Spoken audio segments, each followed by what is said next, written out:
Hello everyone, my name is Mahima Chauhan and I've secured 106 rank in this year's RJS, and I have taken my mains coaching from Utkarsh classes, and I would like to thank the main faculty here, who is Thanvi sir.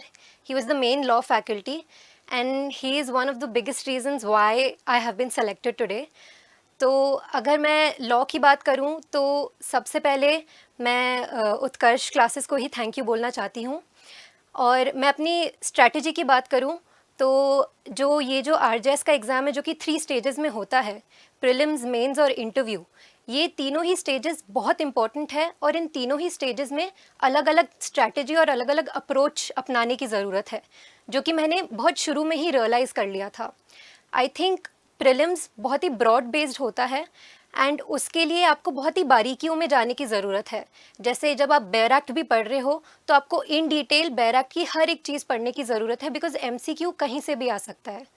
तो I think prelims के लिए आप bear acts पे focus कीजिए और उसको in detail में पढ़िए, और फिर जैसे मेंस की बारी आएगी तो मेंस में ये है कि बहुत जो इम्पॉर्टेंट टॉपिक्स हैं आपको उसको बहुत अच्छे से इन डेप्थ में कवर करना है।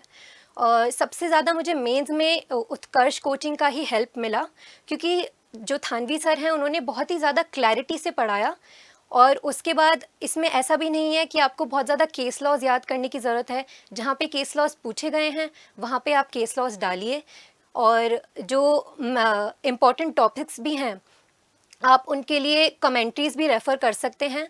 और सबसे बड़ी बात है जो मेंस में है वो होता है टाइम मैनेजमेंट।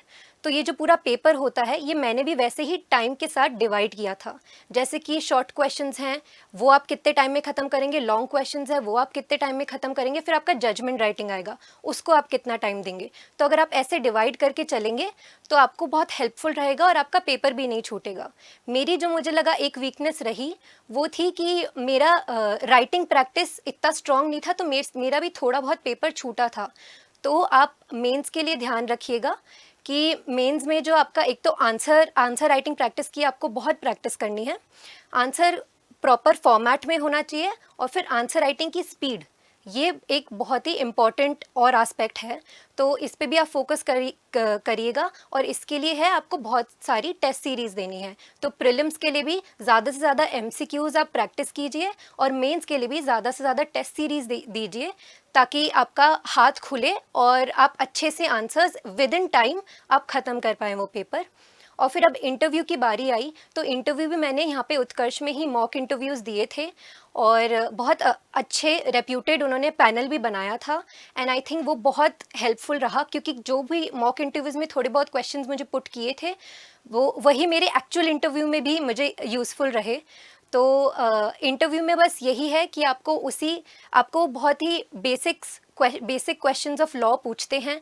मुझसे थोड़े राजस्थान के डायलेक्ट्स, थोड़े राजस्थान की कस्टम के बारे में पूछा था, और फिर बहुत ही बेसिक क्वेश्चन पूछे थे from evidence act, from IPC.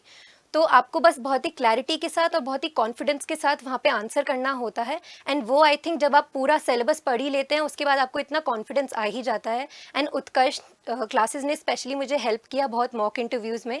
So I think आज मैं यहाँ हूँ उसी रीज़न की वजह से।